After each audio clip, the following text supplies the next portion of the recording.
Olá, queridos amigos, queridas amigas, que a paz de Jesus esteja sempre conosco.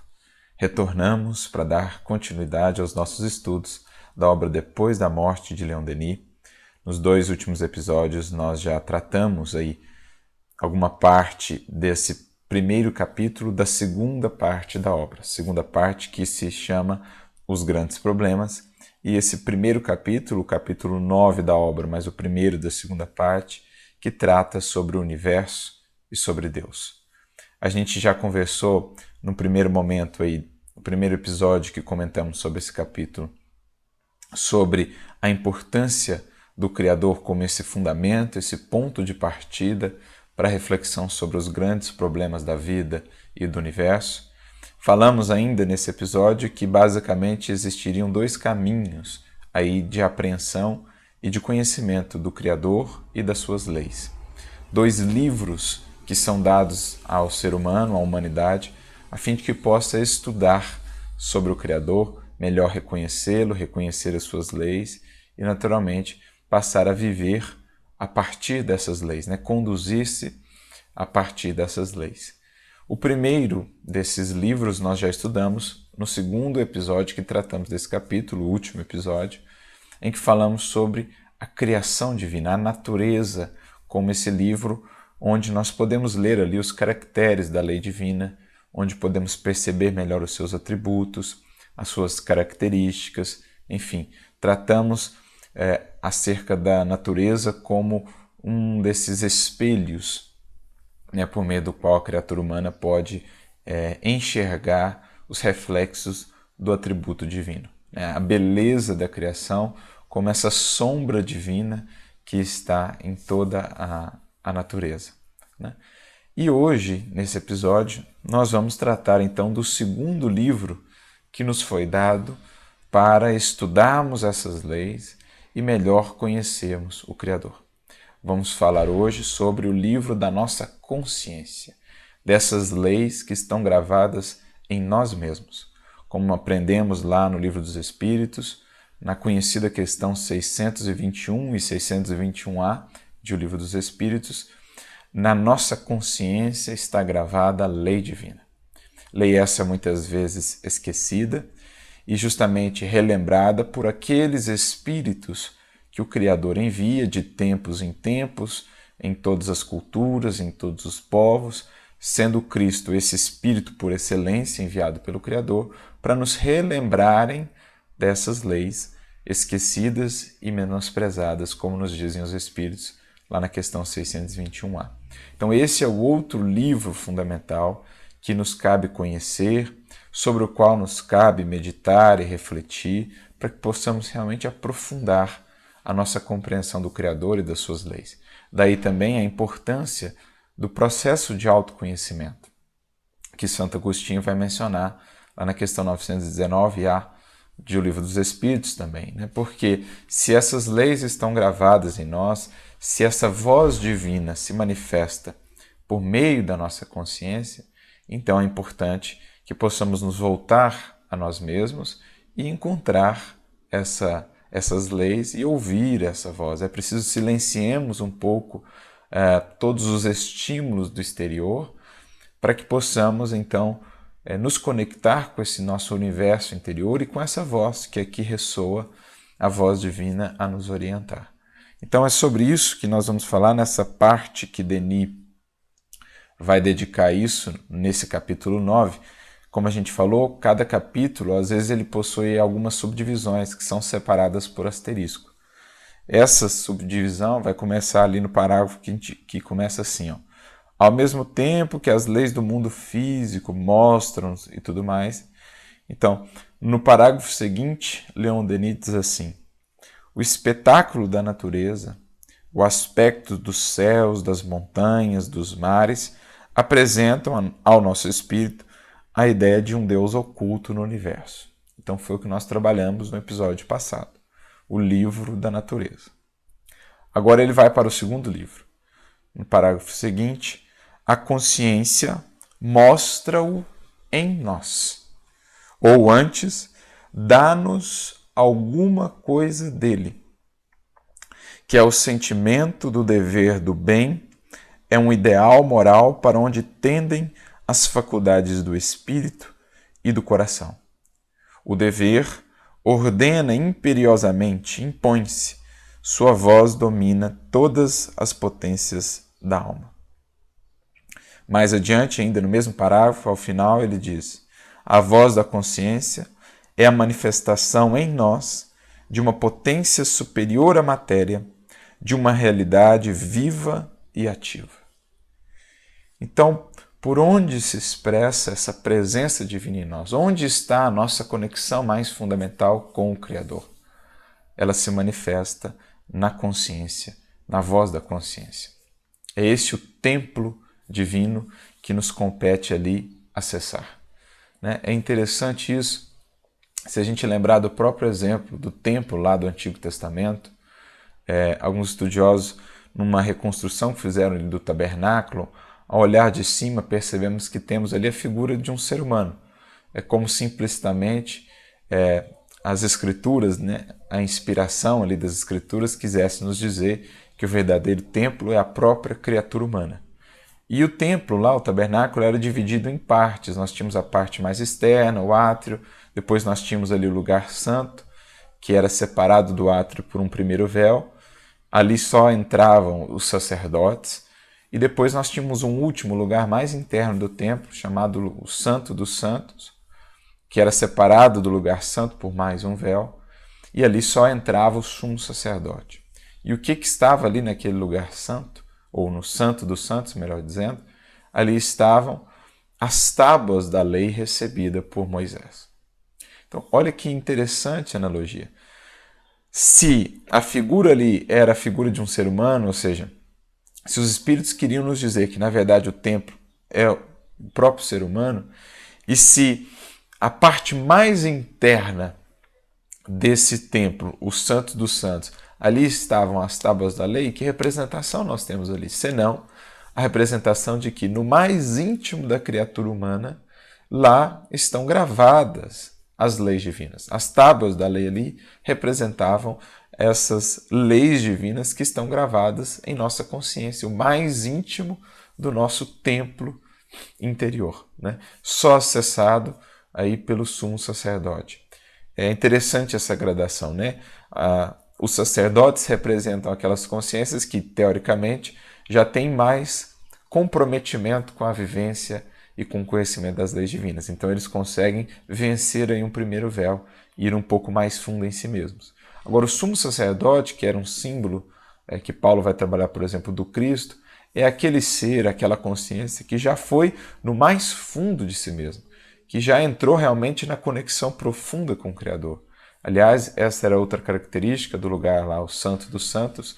Acreditava-se que ali estava a presença divina, simbolicamente, Então, o sumo sacerdote, o Cristo, é aquela consciência que já mergulhou de tal modo em si mesma que já entrou nesse mais íntimo do seu templo interior, encontrou ali a presença divina e o perfeito conhecimento das leis divinas ali representadas nas tábuas da lei. Então, para a gente ver que mesmo lá no Antigo Testamento, com todos aqueles símbolos, já estava a referência da consciência como esse local onde estão gravadas as leis divinas e onde nós efetivamente podemos entrar em contato mais profundo com o Criador, sentir a sua presença, entrarmos em comunhão com Ele. Para isso, teremos que ir vencendo esses véus, seguindo aí o legado que o Cristo nos deixou, rompendo os véus e adentrando esse Santo dos Santos que há em todos nós. Então a consciência, ela é esse aguilhão, como vai definir o Espírito Lázaro lá no capítulo 17, item 7 do Evangelho segundo o Espiritismo, quando nos fala do dever, a consciência é esse aguilhão que nos foi dado, esse guardião da probidade interior, que nos adverte, que nos sustenta, mas que muitas vezes encontra-se impotente diante dos sofismas das paixões. Mas quando nós a buscamos, quando nós adentramos esse templo interior, ela nos orienta, ela nos adverte e ela nos imprime, então, esse senso do dever, que é o grande condutor da evolução do espírito. Quanto mais consciente, mais ele sente o dever e mais ele se conduz pautado pelo dever. O dever, por isso mesmo, ele cresce, ele irradia sob formas mais elevadas, na medida em que o espírito vai se desenvolvendo. É isso que Lázaro vai dizer nesse capítulo, nessa mensagem do item 7 do capítulo 17, que versa sobre o dever. Jamais cessa a obrigação moral da criatura para o Criador. Quanto mais elevada é a criatura, mais ela tem o senso do dever, porque mais ela acessou essa consciência, esse templo interno. Emmanuel, por isso mesmo, ao definir dever no livro Pensamento e Vida, capítulo 21, ele traz uma definição que eu gosto bastante. Ele vai dizer que o dever é a região moral de serviço em que somos constantemente alertados pela consciência. Ou seja, nós temos ali, pensemos numa região, né? Pensemos aqui numa esfera. Essa esfera representa o quanto nós já conseguimos acessar da nossa consciência. Quanto mais eu amplio a minha consciência, maior o volume, né? Mais essa esfera consegue abarcar. E é esse volume que define para a criatura o dever. Portanto, quanto mais consciente é ela, maior o volume de deveres que ela consegue apreender. Isso é o processo que a gente vai fazendo portas adentro da nossa mente, né, do nosso coração. Nós vamos ampliando essa esfera de luz, nós vamos ampliando essa esfera do consciente em oposição ao inconsciente, que é a sombra ao redor, e assim, gradativamente, a gente vai acessando o dever. Quanto mais se acende a luz da consciência, maior o raio de ação ou de alcance que o indivíduo tem dos seus deveres e, portanto, também das leis divinas, né? Do próprio Criador. Então, é mais ou menos essa ideia que Leon Denis está aqui dizendo, né? A importância de dialogarmos com essa consciência, de conversarmos com ela, retomando lá a orientação de Santo Agostinho no Livro dos Espíritos, de aprendermos a entrar em contato com essa sentinela vigilante que nos foi dada pelo Criador, fazendo o silêncio, desconectando-nos das coisas de fora, para que possamos realmente acessar esse recurso precioso que nos foi dado, para compreender como atuar diante de cada circunstância, o que a lei divina espera e orienta-nos a fazer em determinado momento, em determinada circunstância. Esse é um estudo capital que muitas vezes é relegado em segundo plano, né? Leon Denis vai falar muito sobre isso também na sua outra obra magna, O Problema do Ser, do Destino da Dor. Na terceira parte, quando vai falar das potências da alma, o capítulo 20 ele trata da vontade, o capítulo 21 ele trata da consciência, desse sentido íntimo que nós vamos desenvolvendo, essa capacidade intuitiva mesmo de acessar essa nossa consciência mais profunda. Lá ele fala do desenvolvimento desse outro sentido espiritual, no capítulo 21, que é muito importante. Mas antes, no capítulo 20, ele diz assim que, basicamente, existem em nós duas esferas de ação e de expressão. Uma esfera mais exterior, que manifesta a personalidade, né? A persona, os aspectos exteriores, com as suas paixões, com a sua insuficiência, com as suas fraquezas. Enquanto essa governa a nossa vida, estamos ainda numa vida muito inconsciente e por isso marcada por provações e por males. Mas há uma esfera mais profunda. Essa sim que é ao mesmo tempo a sede da consciência, a fonte da vida espiritual, o templo de Deus em nós. Somente quando buscamos acessar essa esfera mais profunda e trazê-la à superfície, né? Fazer dela a esfera que governa a nossa vida, somente aí o Espírito vai revelando então as suas potências imensas que estão ocultas e vai se afirmando no seu brilho e na sua beleza. Então é preciso mergulhar a fundo e trazer essa esfera mais profunda, essa consciência à superfície. É isso que um Cristo fez, né? Um Cristo é um espírito que desceu lá esse mais íntimo e trouxe essas leis agora para a vida, expressando-as na forma do seu viver. Então ele entendeu o Criador e expressou esses genes divinos que tinham potencial para a vida. Esse é o processo que nós somos convidados, todos nós, a fazer, né? Emmanuel tem uma mensagem interessante no livro Fonte Viva, chamada Educa, no capítulo 30, que ele diz assim: na semente minúscula reside o germe do tronco benfeitor. No coração da terra há melodias da fonte. No bloco de pedra há obras-primas de estatuário. Então ele está falando do potencial escondido naquilo que muitas vezes nós não conseguimos perceber, né? O potencial escondido por detrás daquilo que os nossos olhos veem num primeiro olhar. Entretanto, o pomar reclama esforço ativo. A corrente cristalina pede aquedutos para transportar-se incontaminada. A joia de escultura pede milagres do buril. Então o potencial lá está, mas é preciso um esforço para que o potencial se revele. Também o Espírito traz consigo o gene da divindade. Então o potencial está em nós, o gene da divindade está lá nesse mais íntimo da consciência. Deus está em nós, quanto estamos em Deus. Mas para que a luz divina se destaque da treva humana, é necessário que os processos educativos da vida nos trabalhem no empedrado caminho dos milênios. Então o potencial está lá, como a fonte está no seio da terra, como a obra-prima está dentro do bloco de mármore. Mas eu preciso então do esforço humano, esforço educativo, esforço da vontade, esforço disciplinador, para que possa então o gênio divino se expressar, para que a luz divina se destaque da treva humana, do egoísmo e do orgulho. Somente o coração enobrecido, no grande entendimento, pode vazar o heroísmo santificante. Apenas o cérebro cultivado pode produzir iluminadas formas de pensamento. Só a grandeza espiritual consegue gerar a palavra equilibrada, o verbo sublime e a voz balsamizante. Interpretemos a dor e o trabalho por artistas celestes do nosso acrisolamento. Educa e transformarás a irracionalidade em inteligência, a inteligência em humanidade e a humanidade em angelitude. Educa e edificarás o paraíso na terra. Se sabemos que o Senhor habita em nós, aperfeiçoemos a nossa vida a fim de manifestá-lo. Olha que linda definição de Emmanuel acerca do processo educativo, que nada mais é, entendido num sentido mais abrangente, né? Muito mais do que simples intelectualização. Educar é extrair essa natureza divina do nosso íntimo e trazê-la para a expressão no mundo e na vida.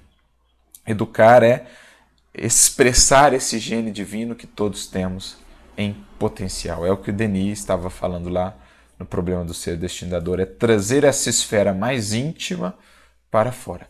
É fazer da consciência não só algo lá íntimo, mas também algo exterior na maneira pela qual nos conduzimos.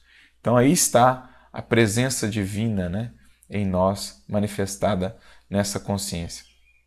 Há também uma outra reflexão interessante acerca da consciência, que nos é trazida ali no Evangelho segundo o Espiritismo, no capítulo 13, lá no item 10, é um espírito protetor que traz uma comunicação.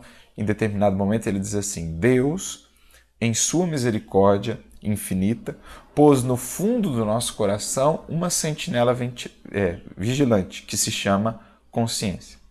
Olha agora a orientação que ele traz. Escutai-a, que somente bons conselhos ela vos dará. Às vezes, conseguis entorpecê-la, opondo-lhe o espírito do mal, ou seja, as nossas sombras, né? O Satanás, entre aspas, que a gente lê lá no Evangelho é isso.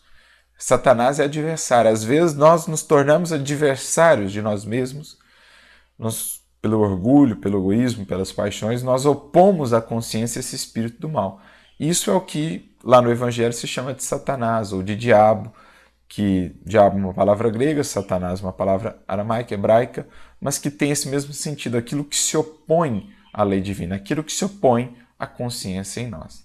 Ela então se cala, mas ficai certos de que a pobre escorraçada se fará ouvir, logo que lhe deixardes aperceber-se da sombra do remorso. Ouvi-a, interrogai-a e com frequência vos achareis consolados com o conselho que dela houverdes recebido. Então, olha que recurso precioso, que livro riquíssimo, tantas vezes negligenciado por nós. Ali estão os conselhos mais fundamentais para a nossa evolução, as orientações mais primordiais. É ela essa bússola que nos diz, olha, o rumo não está adequado. Mas geralmente a gente vive somente naquela esfera superficial de nós mesmos. Vivemos só no ego, só nos aspectos exteriores. Não mergulhamos em nós e por isso não acessamos, não criamos intimidade com ela. Outra palavra que está no Evangelho, que é muito importante e que às vezes nós não entendemos todo o seu sentido profundo, é a palavra batismo. A gente associa o batismo apenas ao aspecto exterior, ao ritual, mas batismo, do grego, bapto, é mergulho. Que mergulho Jesus falava, né? A palavra que aparece com tanta recorrência no Evangelho, Jesus falando do batismo, João Batista, né? Falando do batismo, falavam antes mais do que o aspecto exterior desse batismo interno, da alma que mergulha em si, acessando essa consciência, entrando em contato com essa consciência, interagindo com ela no autoconhecimento, para identificar as leis divinas e passar a se conduzir por elas. Sem isso, estaremos ainda perdidos, desorientados quanto ao que somos, quanto à nossa destinação profunda e quanto a todas as potências da nossa alma que temos a revelar. Isso é a nossa consciência quem vai nos ensinar. Mas Leon Denis aqui segue então dizendo: a razão igualmente nos fala de Deus. Os sentidos fazem-nos conhecer o mundo material, o mundo dos efeitos, mas a razão revela-nos o mundo das causas. Então veja que interessante. A gente falou alguns episódios atrás muito do positivismo, né? E o positivismo, ele vinha limitar, digamos assim, a nossa apreensão do universo e das coisas, sobretudo para aquilo que transcenda os sentidos, né? O positivismo teve a sua finalidade importante, nós falamos sobre isso no episódio que tratamos sobre o positivismo, ainda lá na primeira parte da obra, capítulo 8, se não me engano, ou capítulo 7, melhor dizendo. E a gente tratou sobre isso, mas o positivismo teve também essa característica de limitar a apreensão da criatura humana daquilo que a cercava, né? Das finalidades maiores da vida, porque ele dizia que só poderia ser conhecido aquilo que os nossos sentidos pudessem acessar. O resto era incognoscível. Mas os nossos sentidos apreciam as leis naturais, as leis que regem a matéria e aquilo que eles podem abarcar aqui, né? Que diz respeito à matéria. Mas o que vai para além disso, né? O que foge ao domínio dos efeitos está no domínio das causas, o que foge ao domínio da matéria está no domínio do espírito, né? Do mundo espiritual, nós não podemos acessar através do positivismo, através dos nossos sentidos. Nós acessamos através da nossa razão, através do pensamento, através do sentimento, da intuição.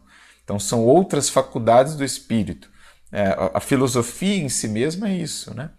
É a razão, é o pensamento, abarcando aquilo que vai para além dos sentidos.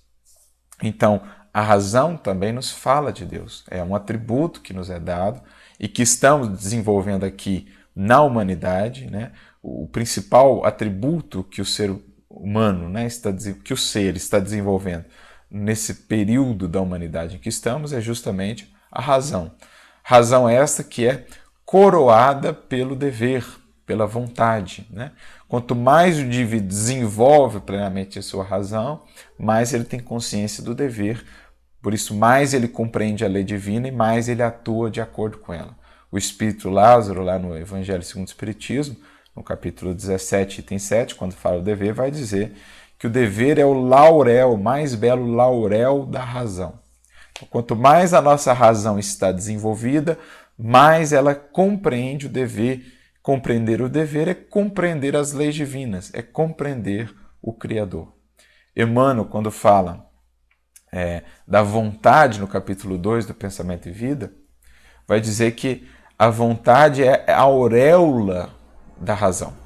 Então a razão, quando se aperfeiçoa, se sublima, ela tem por coroamento a vontade fortalecida, a vontade firme, que é a alavanca aí de execução do dever.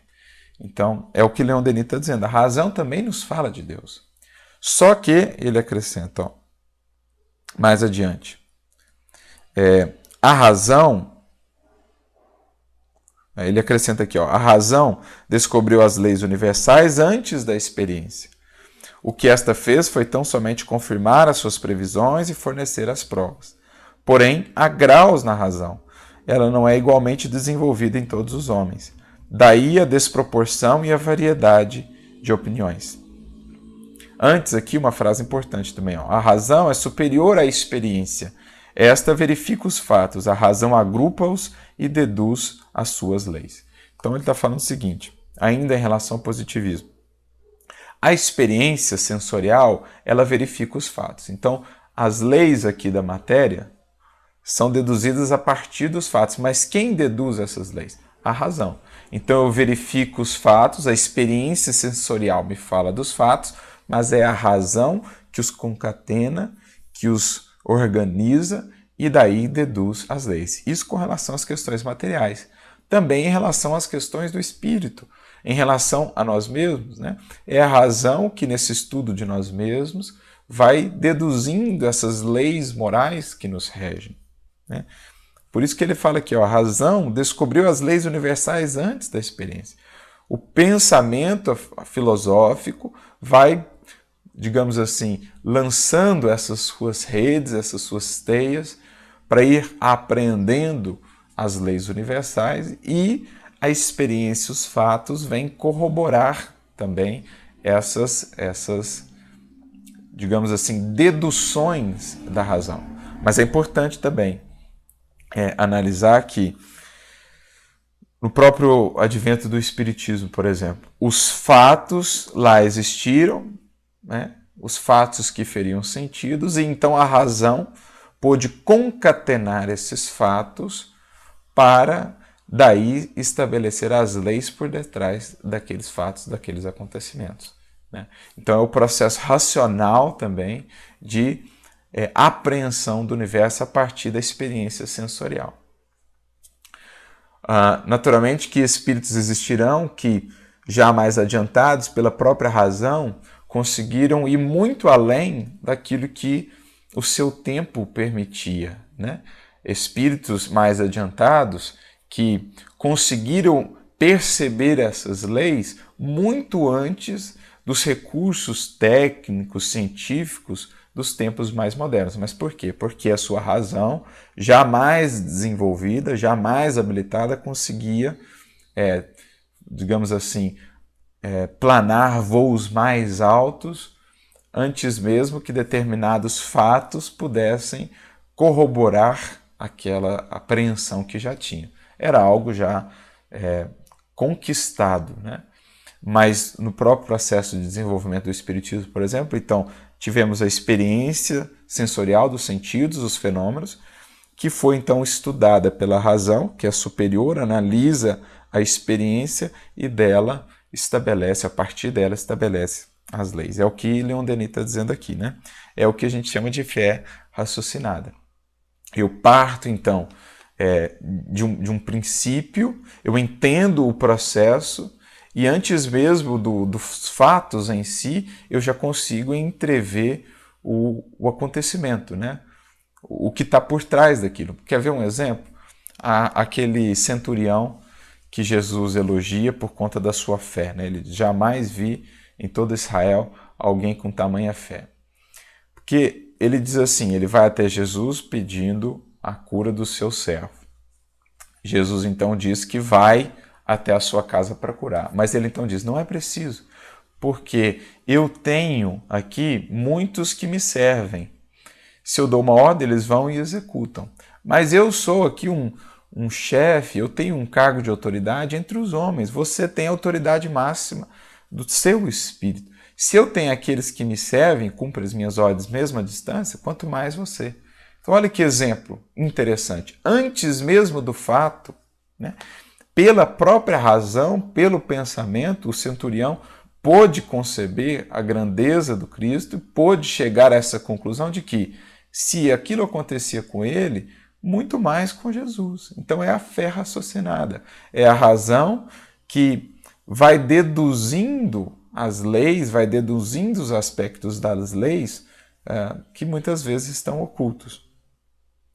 Ele ali pôde deduzir mais sobre a natureza do Cristo, sobre o processo de atuação do Cristo, a partir do conhecido que ele tinha. Então, do conhecido que ele tinha, ele partiu ao desconhecido. Esse é o filosofar, né? É a razão que se expande, que vai buscando compreender as leis por detrás dos fenômenos, por detrás dos acontecimentos. É por isso que ele foi elogiado por Jesus.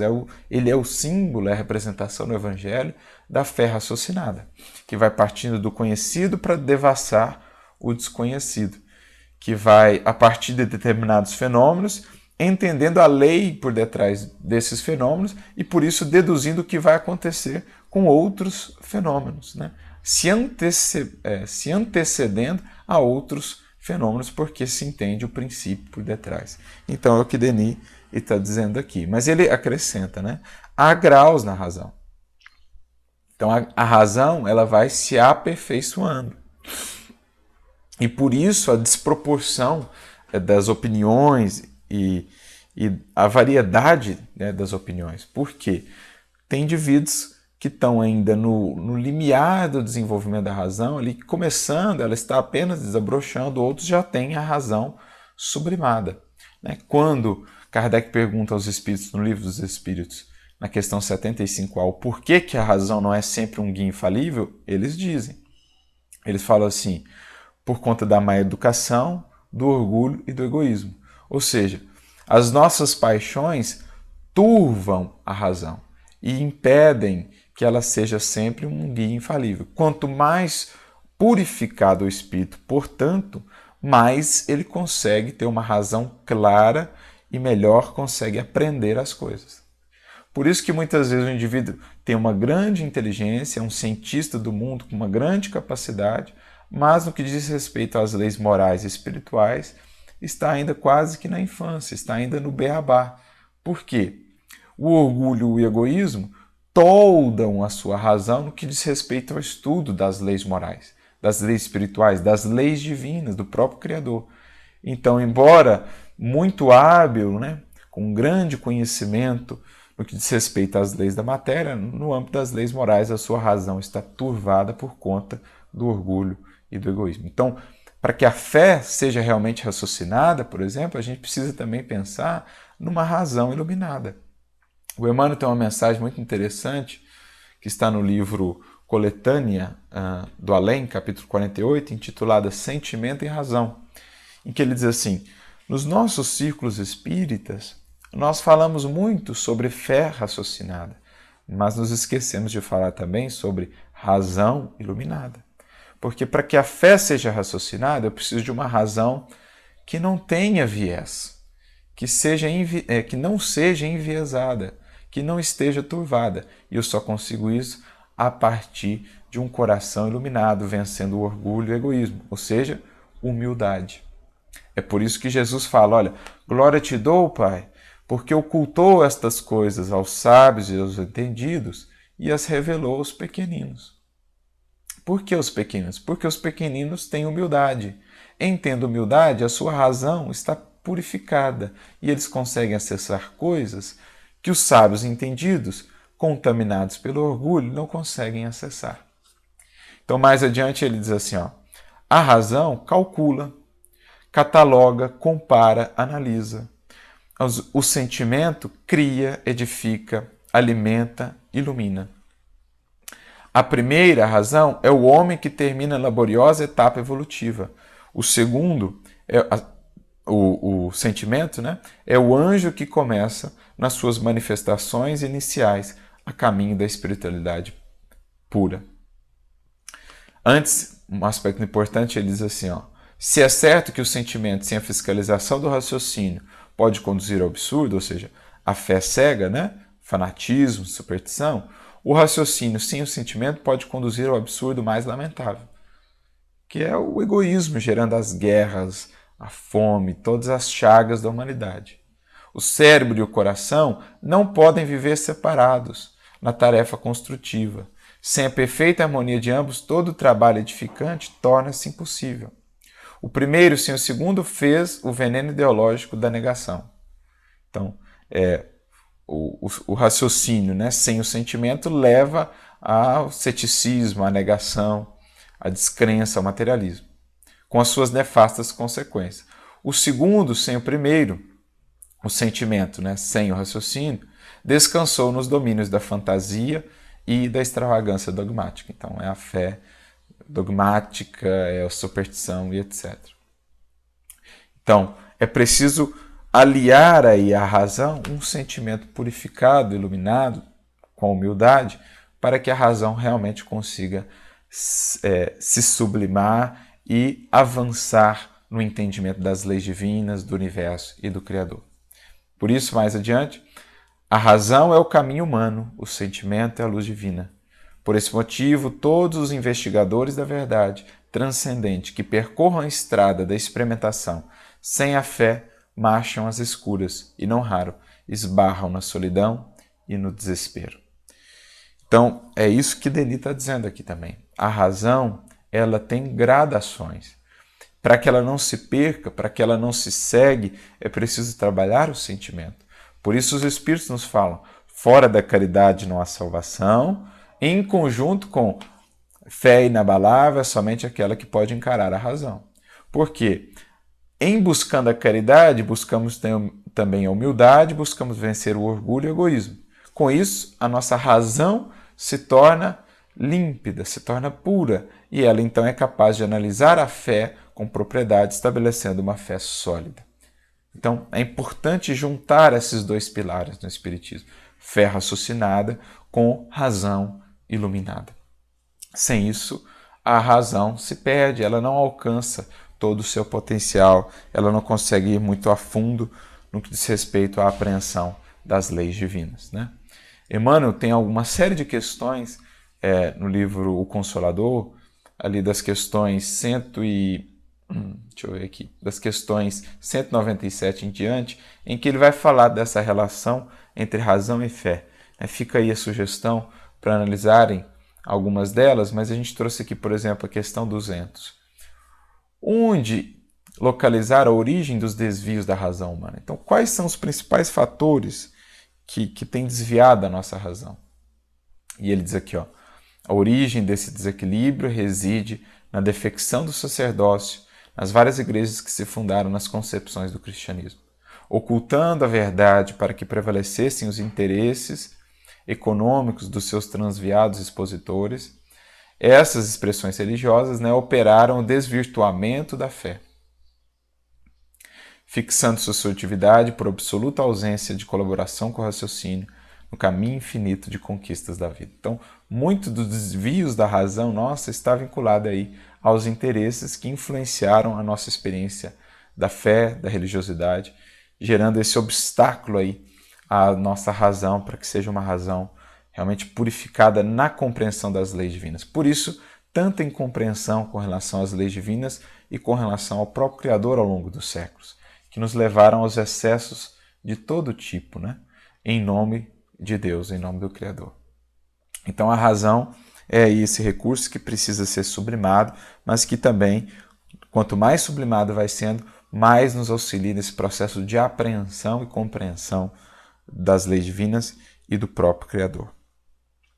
Mais adiante, num parágrafo, começa assim, algumas vezes uma voz poderosa, um canto grave e severo, ergue-se dessas profundezas do ser, retumba no meio das ocupações frívolas e dos cuidados da nossa vida a fim de chamar-nos ao dever. Infeliz daquele que recusa ouvi-la.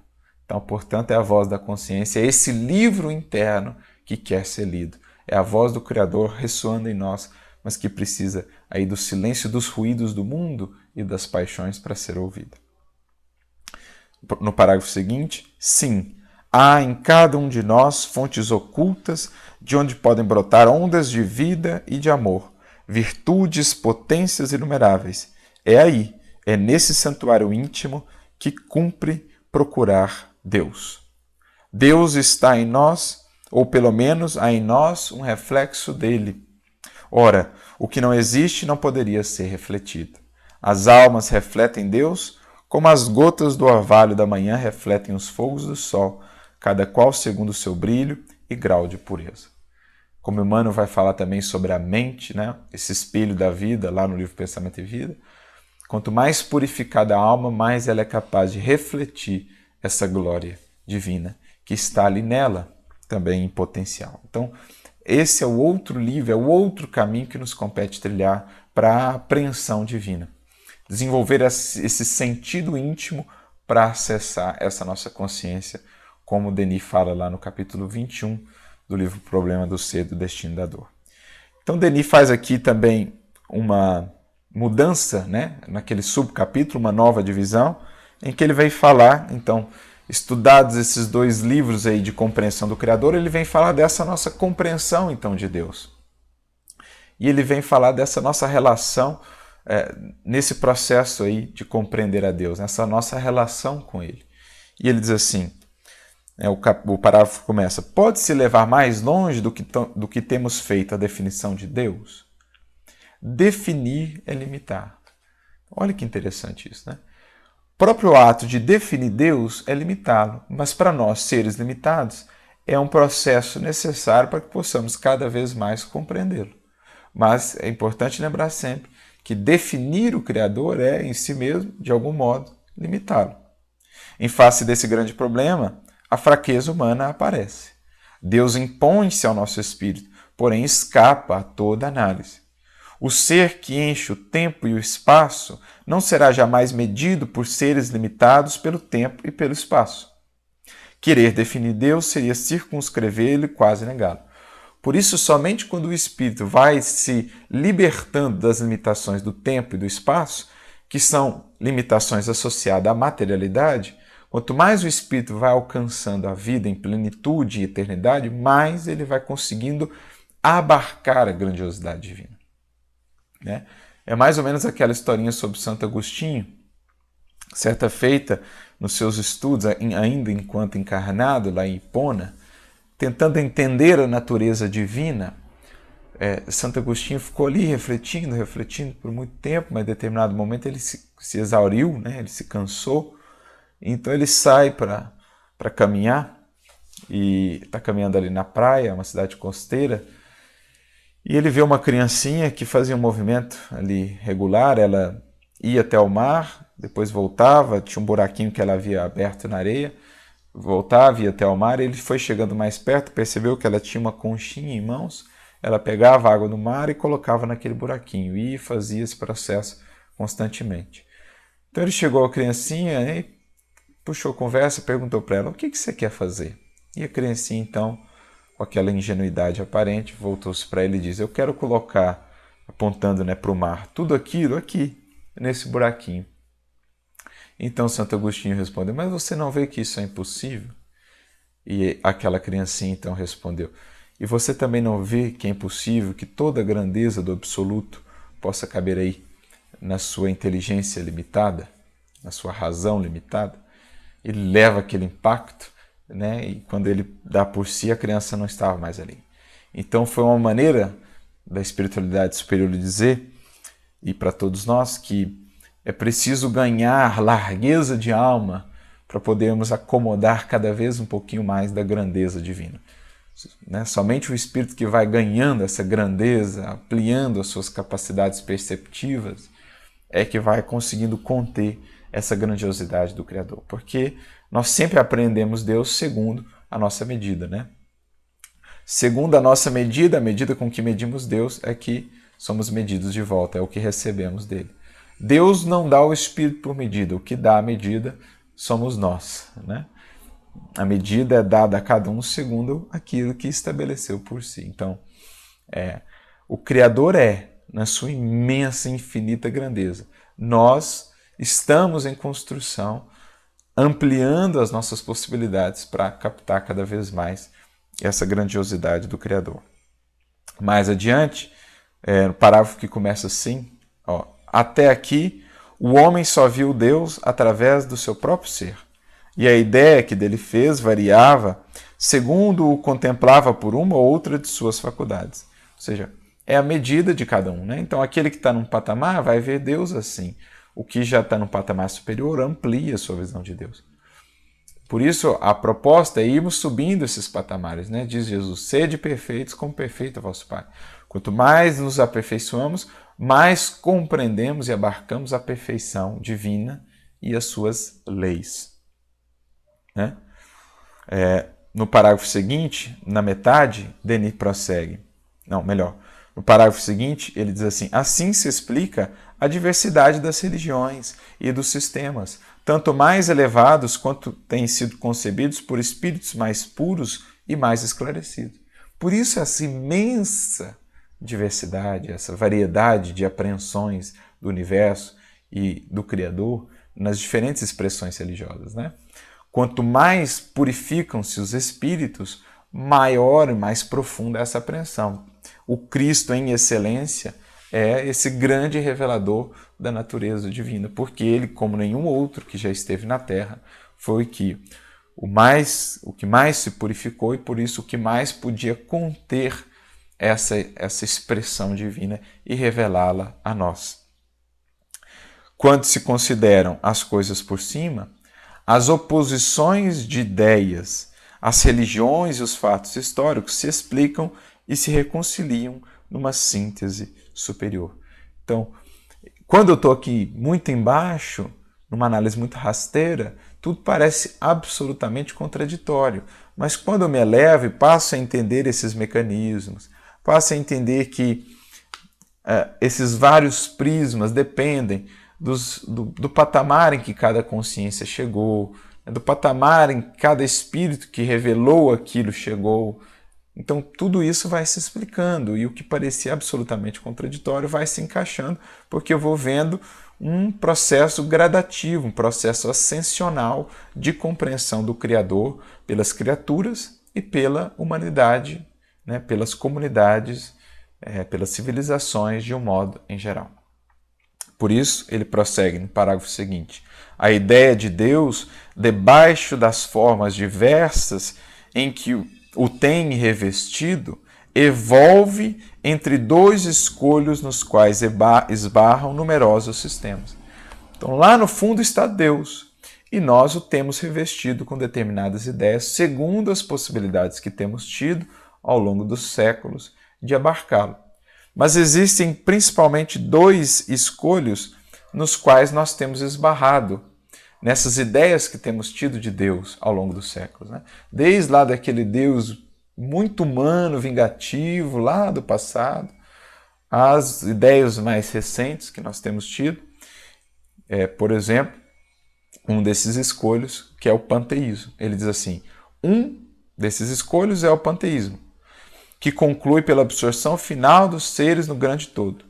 E o outro é a noção do infinito, que do homem afasta Deus e por tal sorte que até parece suprimir toda a relação entre ambos. Então, os dois extremos, né?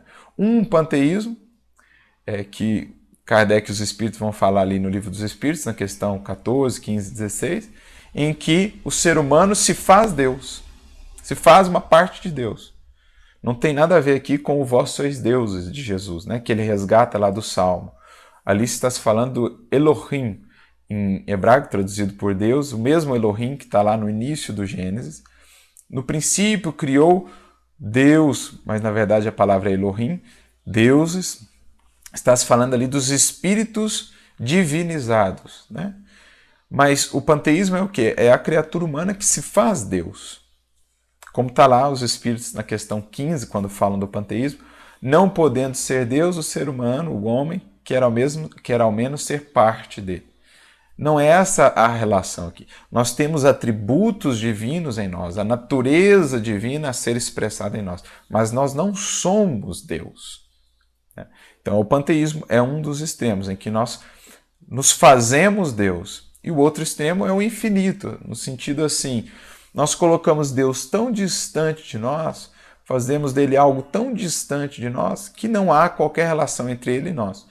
É aquele Deus frio, indiferente, né? Que está distante da criação, é um computador. Então, é os dois extremos. Num nós nos fazemos ele, no outro nós colocamos ele muito distante de nós. Nós fazemos de Deus o infinito. E os Espíritos falam disso lá no Livro dos Espíritos, nas questões 2 e 3, né, na questão seguinte em que há a definição, Kardec pergunta: o que se deve entender por infinito? E eles respondem: o que não tem começo nem fim, o desconhecido. Então, o que é infinito para mim? O que eu desconheço ainda. Então, Deus é o infinito? Definição incompleta. Então, Deus não é o infinito. Deus, ele é infinito em seus atributos, em suas perfeições. Mas ele não é o infinito. Por quê? O infinito é aquilo que eu ainda desconheço dele. Mas eu posso gradativamente conhecer mais acerca dele. Então, Deus não é uma coisa que está, digamos assim, eternamente distante de nós, inacessível. O Espírito, à medida que vai se desenvolvendo, vai penetrando esse infinito e vai criando uma relação cada vez mais profunda com o Criador, que vai se revelando a ele, claro, gradativamente, porque o finito não pode conter o infinito. Os atributos de Deus são infinitos em si mesmos. Nós vamos gradativamente devassando esses atributos infinitos. Mas Deus não é uma coisa que está lá no infinito, distante, inacessível de nós. Então são os dois escolhos por meio do qual nós temos aí caminhado na busca por melhor definir essa ideia de Deus. Claro, uma definição cada vez mais aperfeiçoada. Por isso, mais adiante, no parágrafo que começa assim: assim, conforme este ensino, ao mesmo tempo simples e racional, a razão, o ser infinito e absoluto, por si próprio, faz-se relativo e finito com as suas criaturas, desvendando-se sem cessar sob aspectos novos, na medida do adiantamento e elevação das almas. Então é aquilo. Deus ele se revela gradualmente, segundo a possibilidade e percepção da criatura. Então ele vai revelando-se aos poucos, né? Ele vai dando-se aos poucos à criatura. E ela vai abarcando à medida em que alarga a sua alma para conter essa grandiosidade do Criador. Deus está em relação com todos os seres, penetra-os com seu espírito, abraça-os com seu amor, para uni-los em um laço comum e assim auxiliá-los a realizar os seus intentos nobres.